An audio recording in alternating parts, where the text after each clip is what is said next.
The third lesson, the spiritual principles. In our second lesson, we gave you a brief outline of the fourth and fifth principle of man in example 4, the instinctive mind, and 5, intellect. As we have told you before, man has passed through the fourth principle stage to its extreme and has now passed on to a conscious of the fifth principle, intellect. Some of us have developed the intellectual stage to a considerable extent, although we have particularly conquered but a few square miles of the new territory of the mind, and there is still a great task before us. While other men seem to have a consciousness almost altogether within the borders of the instinctive mind, and have only a glimmering of intellect. Not only is this true of the savage races, but many of so-called civilized people have not learned to do their own thinking, and seem willing to allow others to do their thinking for them. They're following certain leaders with the stupid habit of the sheep. But still the race is progressing, slowly but surely, and many are thinking now who never thought before. A greater number are refusing to take their thinking second hand, and are insisting upon knowing for themselves. When we consider that there are many men in whom the fifth principle, the intellect, has scarcely unfolded, and that the race in general has taken but a few steps into the land of the intellect, we begin to realize how difficult it is for any of us, except the men or women of exceptional spiritual unfoldment, to comprehend, even faintly, the still higher principles. It is something like a man born blind trying to comprehend light, or one born deaf endeavoring to form a mental concept of sound. One can only form an idea of something akin to his experiences. A man who has never tasted anything sweet cannot form an idea of sugar. Without experience or consciousness of a thing, our minds are unable to form a concept. But nearly all of us who have been attracted to these lessons, or who have attracted these lessons to us, have had experiences which will enable us to comprehend something of the sixth principle, have had glimmerings of consciousness which help us to understand something of the spiritual mind. A tendency toward the occult, the hunger of the soul for more light, are indications that the sixth principle, spiritual mind, is beginning to shade into our consciousness, and although it may be ages before we awaken into full spiritual consciousness, we are still being influenced and helped by it. This spiritual unrest often causes us great discomfort until we find ourselves on the right road to knowledge, and even thereafter we feel more or less unsatisfied by the few crumbs that drop to us from the table of knowledge. But despair not, seekers after the truth. These pains are but the travail of spiritual birth. Great things are before you. Take courage and fear not. Toward the end of this lesson, we will speak of the process of illumination or spiritual consciousness, which has come or is coming to many of us, and what we have to say may throw light upon many experiences which have come to you, and for which you have heretofore had no explanation. We will now take up the subject of the sixth principle, spiritual mind, which will be more or less plain to those who have had glimmerings of consciousness from this plane of the soul, but which will be full of hard sayings and dark corners to those who have not as yet reached this stage of unfoldment. The seventh principle, the spirit, however, is beyond the comprehension of any except the few enlightened and highly developed souls, in and out of the body, who are as far above the ordinary man as the average enlightened man is above the bushman. We can but pass on to you enough to give you a general intellectual idea of what is meant by spirit. The consciousness of it is still far beyond the race in its present stage. It is well, however, to know of the existence of spirit, as it helps us to understand something of the spiritual mind, which is spirit's means of communication with the intellectual consciousness.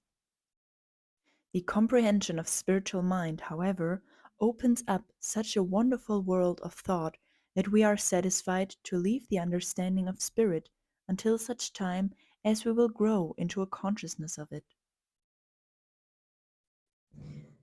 6. The spiritual mind.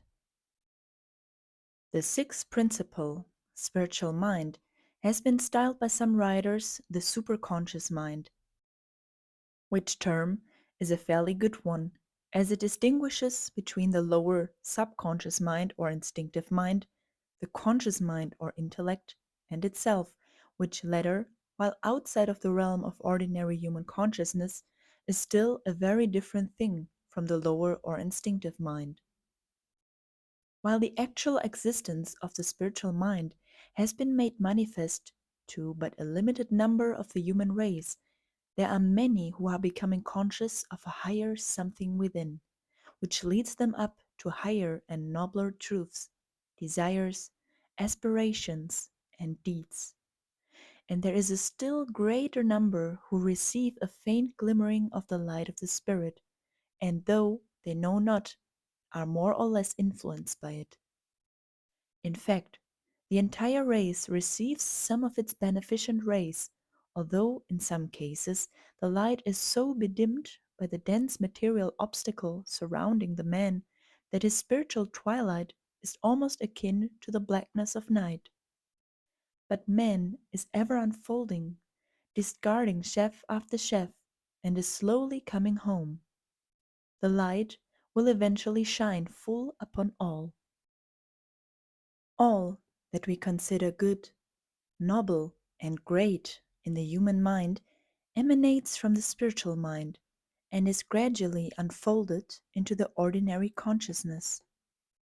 Some Eastern writers prefer the term projected as more correctly indicating the process whereby the ray of light is sent into the consciousness of the man who has not yet reached the superhuman stage of full spiritual consciousness.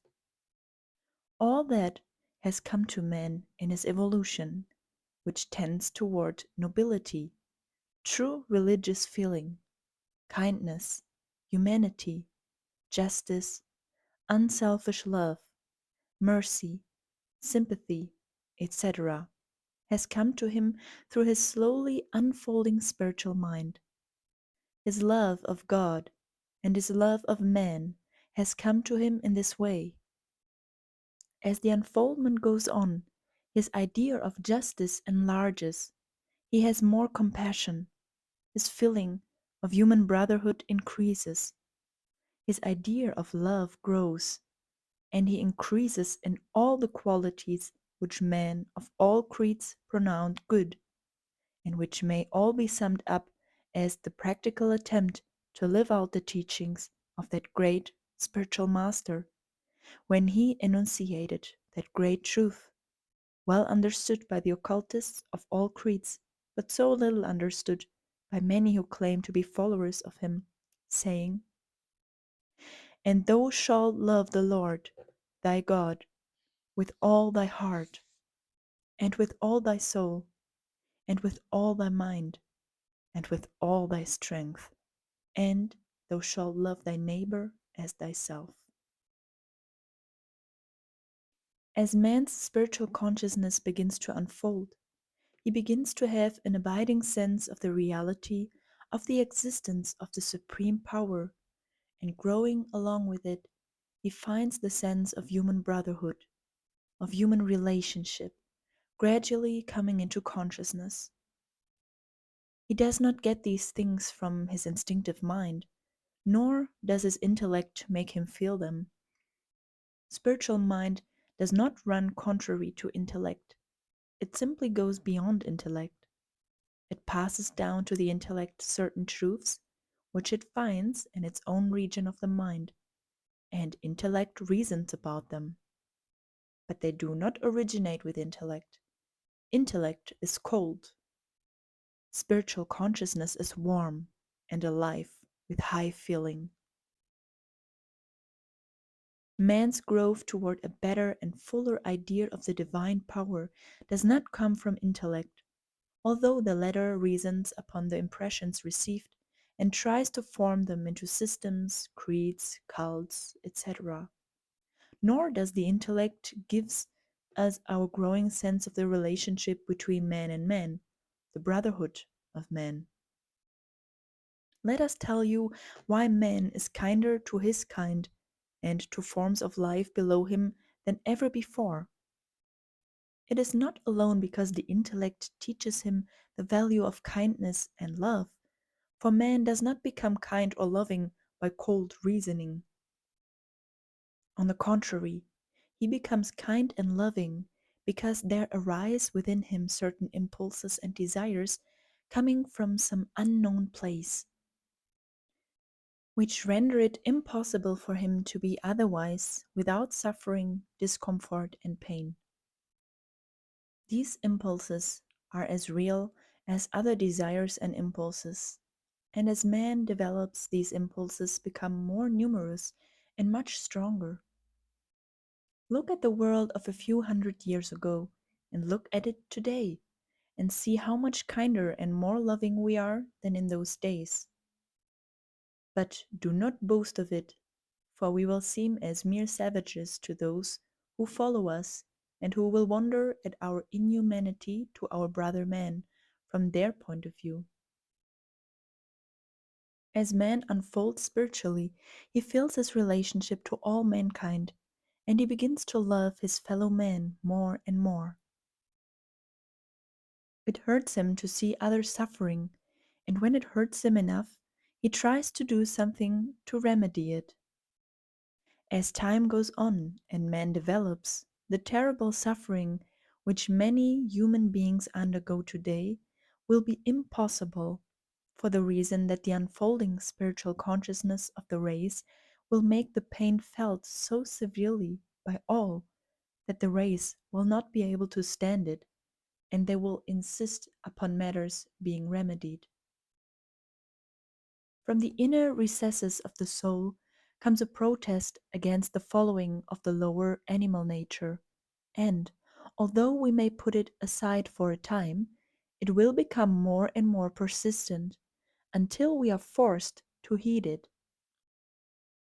The old story of each person having two advisers, one at each ear, one whispering to him to follow the higher teachings, and the other tempting him to pursue the lower path, is shown to be practically true by the occult teaching regarding the three mental principles. The intellect represents the I consciousness of the average person. This I has on one side the instinctive mind, sending him to the old desires of the former self, the impulses of the less developed life of the animal or lower man, which desires were all very well in lower stages of development, but which are unworthy of the growing man. On the other side is the spiritual mind, sending its unfolding impulses into the intellect, and endeavoring to draw the consciousness up to itself, to aid in the man's unfoldment and development, and to cause him to master and control his low nature. The struggle between the higher and the lower natures has been notified by all careful observers of the human mind and character, and many have been the theories advanced to account for it. In former times it was taught that a man was being tempted by the devil on the one hand, and helped by a guardian angel on the other.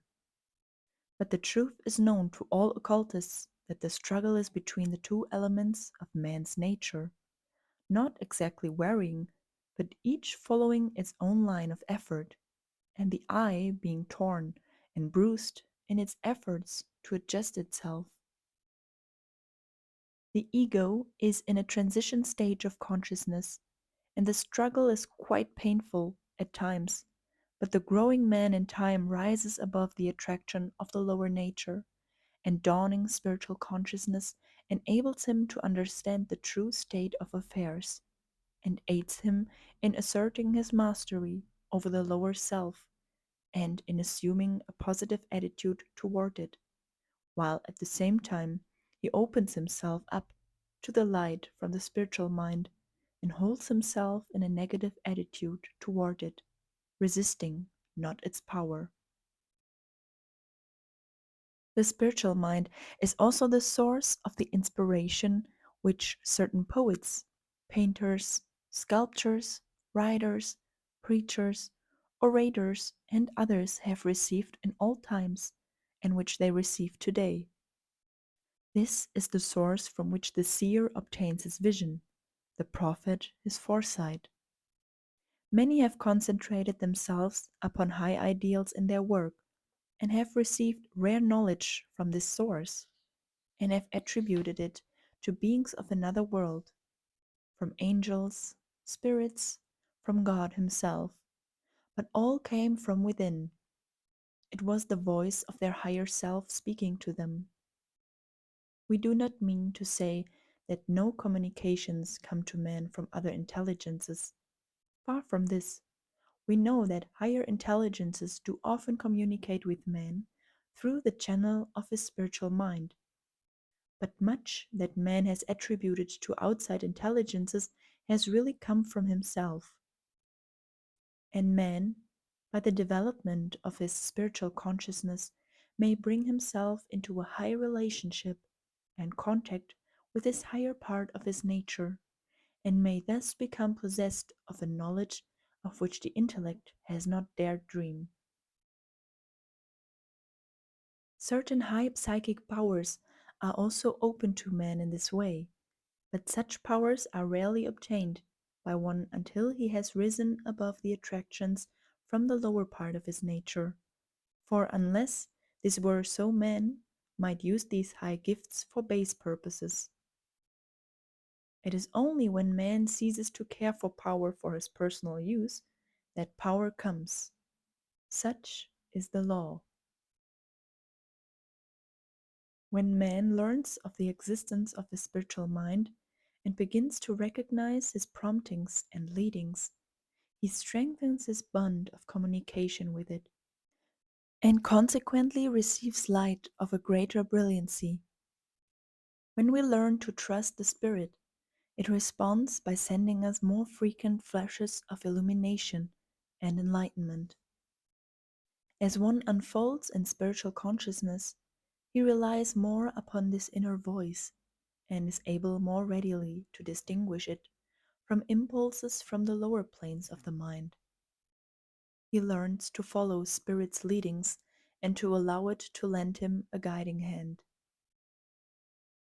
Many of us have learned to know the reality of being led by the Spirit.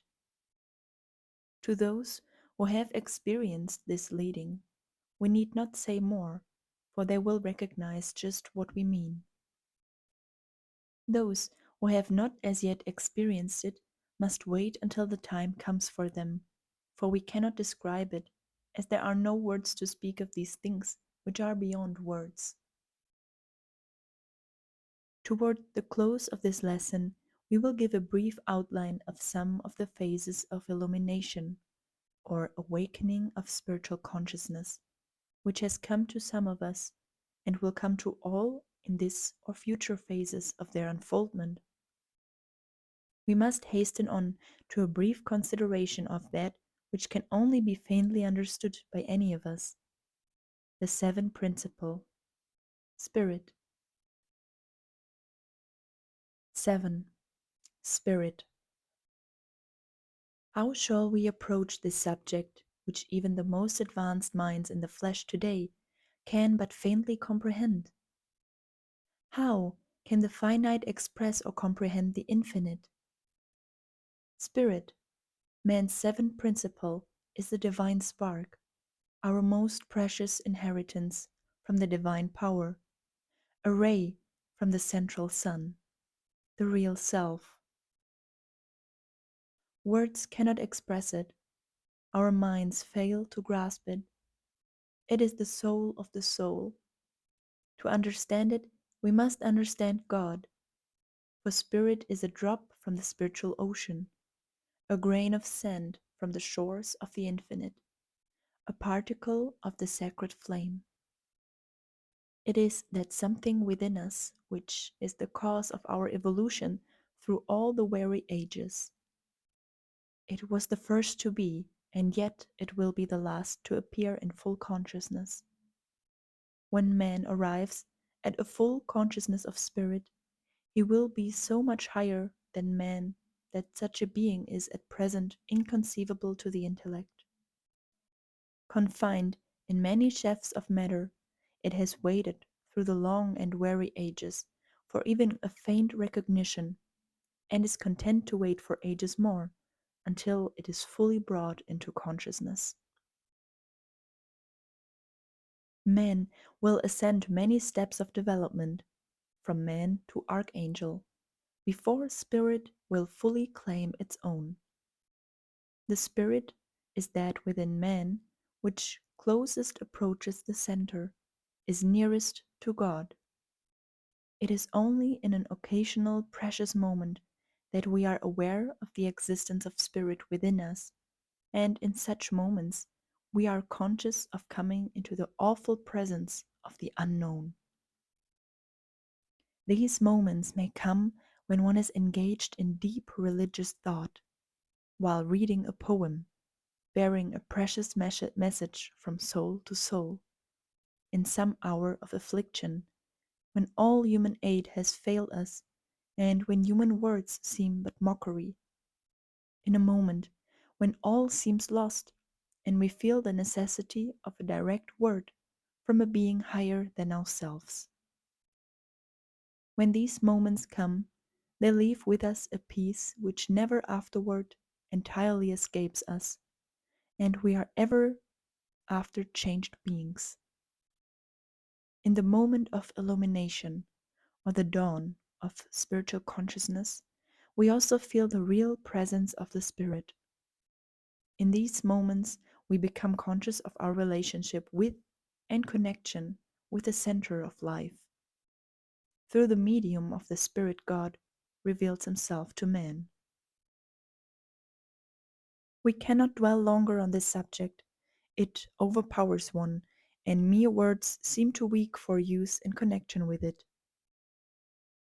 Those who have felt the impulses of the spiritual mind have been made faintly conscious of the abiding sense of the Spirit, although they cannot grasp its full significance.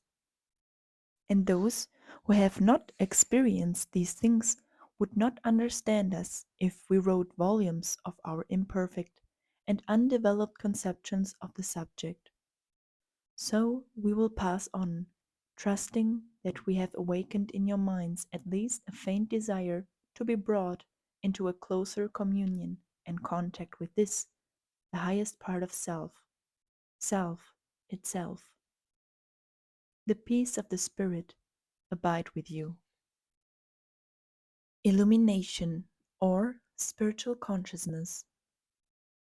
With many, spiritual mind unfolds gradually and slowly, and while one may feel a steady increase of spiritual knowledge and consciousness, he may not have experienced any marked and startling change.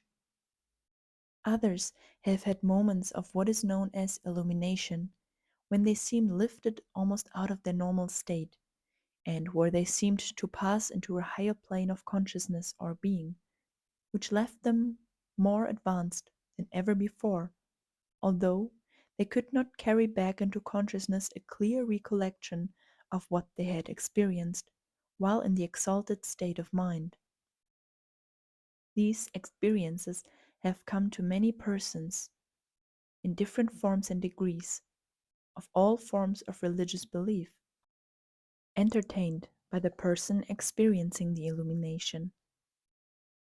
But advanced occultists recognize all of these experiences as differing forms of one and the same thing: the dawning of the spiritual consciousness, the unfoldment of the spiritual mind. Some writers have styled this experience cosmic consciousness, which is a very appropriate name, as the illumination, at least in its higher forms, brings one in touch with the whole of life, making him feel a sense of kinship with all life, high or low, great or small, good or bad. These experiences, of course, vary materially according to the degree of unfoldment of the individual, his previous training, his temperament, etc., but certain characteristics are common to all. The most common feeling is that of possessing almost complete knowledge of all things, almost omniscience.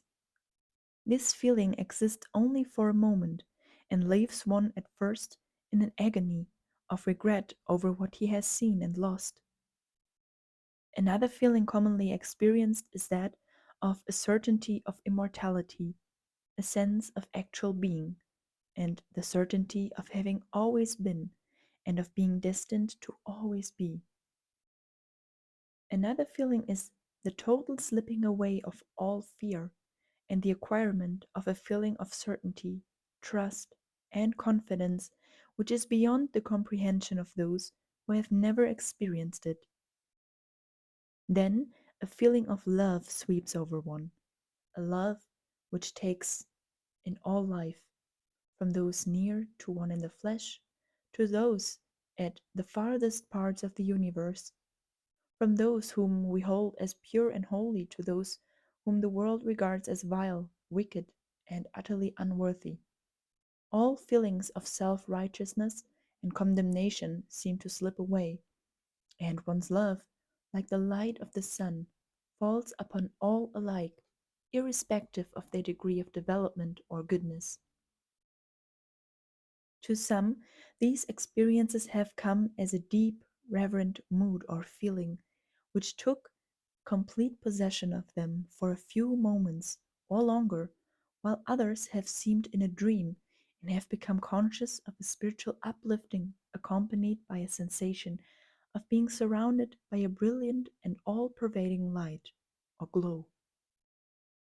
To some, certain truths have become manifest in the shape of symbols, the true meaning of which did not become apparent until perhaps long afterward.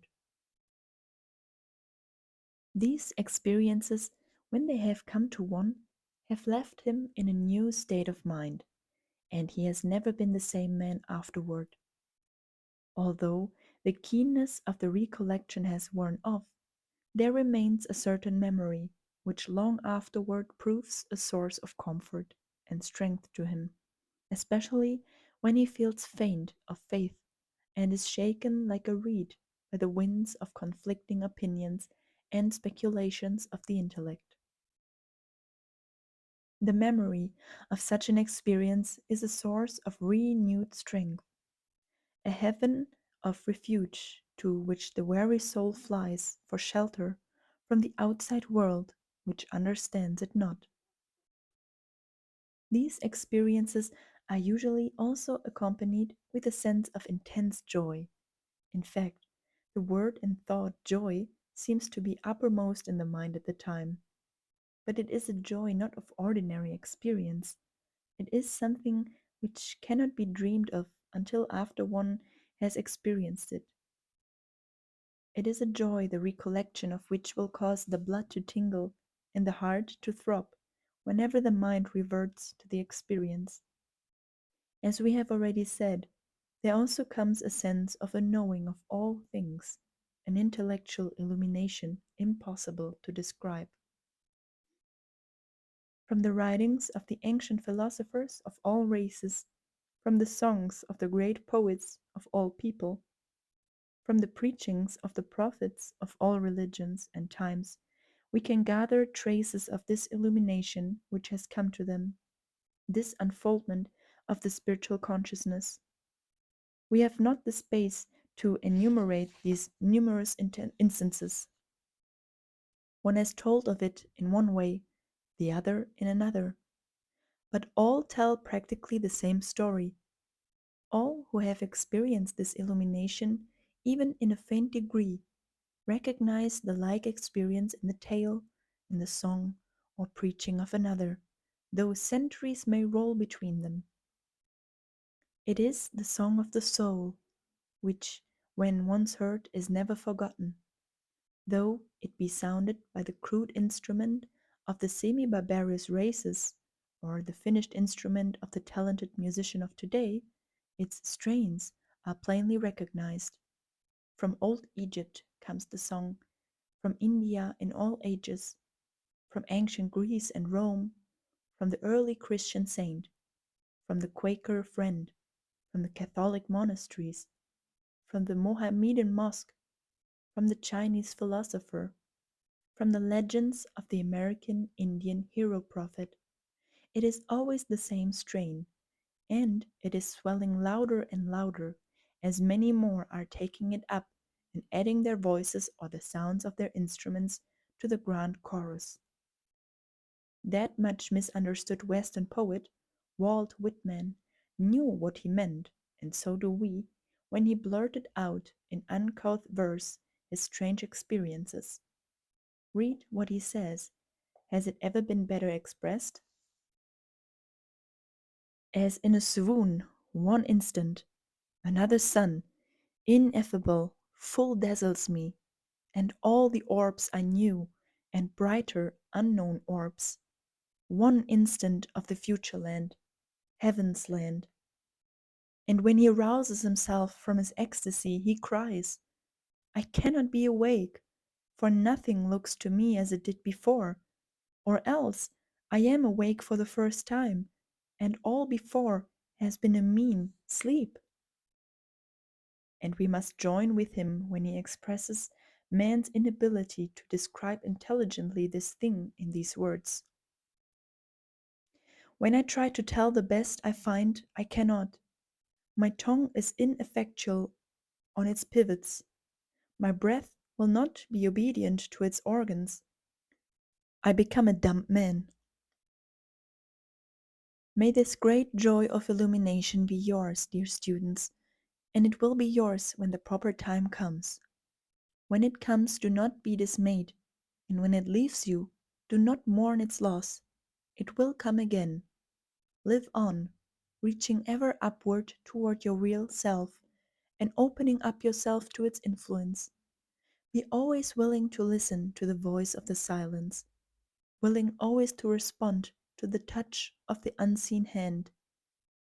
In the little manual Light on the Path, you will find many things which will now perhaps seem plainer to you. Do not fear again, for you have with you always the real self, which is a spark from the divine flame, and which will be as a lamp to your feet, to show you the way. Peace be unto you.